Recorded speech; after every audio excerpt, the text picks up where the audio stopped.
Well, hello. We're going to continue the unit on factoring quadratics, and we're going to be looking at the roots and the zeros of a quadratic function, and we're also going to be looking at it with the graphing calculator. This website at the top is the site that I used to find this. I just typed in TI-83 online. If I can find one for Casio, I will do a video for that as well. So we're going to start by turning this on. The on button is down here at the bottom. And then we're going to do y equals. So when we do this, y equal is where we're going to put in our information. So we're going to put in this function, this quadratic, y equals 3x squared, and then we can graph this. When we graph this, we see very clearly that there's only one root. You probably can already tell just by looking at this that the root here is 0. Okay, so there's 1, 0, 1 root. So we are going to actually confirm that. Earlier I had changed my table. Let me put this right here. I had changed my table to say that it goes to the -3 on the y value. The reason is I had also changed my window so that all of these were a little bit closer to the origin. For some of these you can do that. You have some functions that you need to have it further out, but you can change the way that your graph looks on the screen by using window. So when I look at this graph, and then I'm going to look at the table, second graph, where I have y value of 0, this is my x-intercept. So right over here, y is 0, x is 0. And when I check this, when I just put this in, if I say 0 equals 3 times 0 squared, I will get 0 equals, well, 0 squared is 0. Anything times 0 is 0. So yes, that checks. Now let's move on to the second one. And this one is a little bit more complicated only because of how the graph is going to look like. So I put this in, and then I'm going to press graph.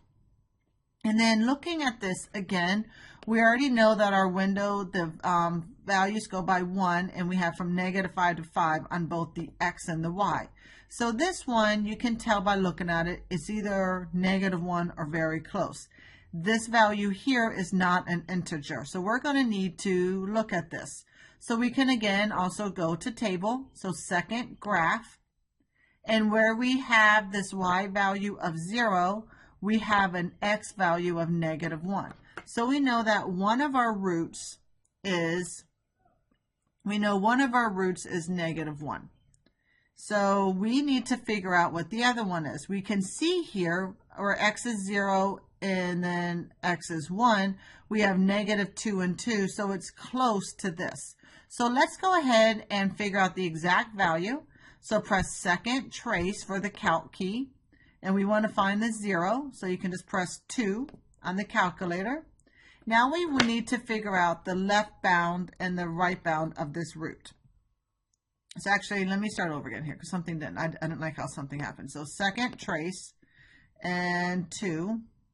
Okay, so we want to find the left bound. I think I did this. Okay. So here we go. So we got the left bound and the right bound. Now we have, for the 0, we see 0.666667. You know from other math that that is the same thing as 2/3. So our roots here are -1 and 2/3. Always write the smallest one first. To check this, you would say 3 -1 squared plus -1 minus 2 equals 0. -1 squared is 1. 3 times 1 minus 1 minus 2 equals 0. 3 minus 1 minus 2 equals 0. 0 equals 0. That checks out. Same with the 2/3. So here let x equal 2/3. And you get 3 times 2/3 squared plus 2/3 minus 2.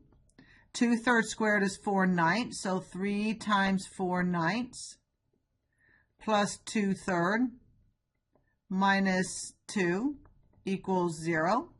Let me go down a little bit. Oops. Sorry.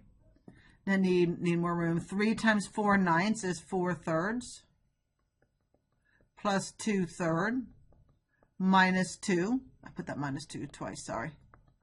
And then 4/3 and 2/3 is 6/3, which is 2. So 2 minus 2 equals 0. 0 equals 0 checks out. So both of your roots here, you have -1 and 2/3. So this is just a little bit of help with the calculator. I hope this helped you a little bit. There's some notes in the lesson with these images that you can also look at for more assistance.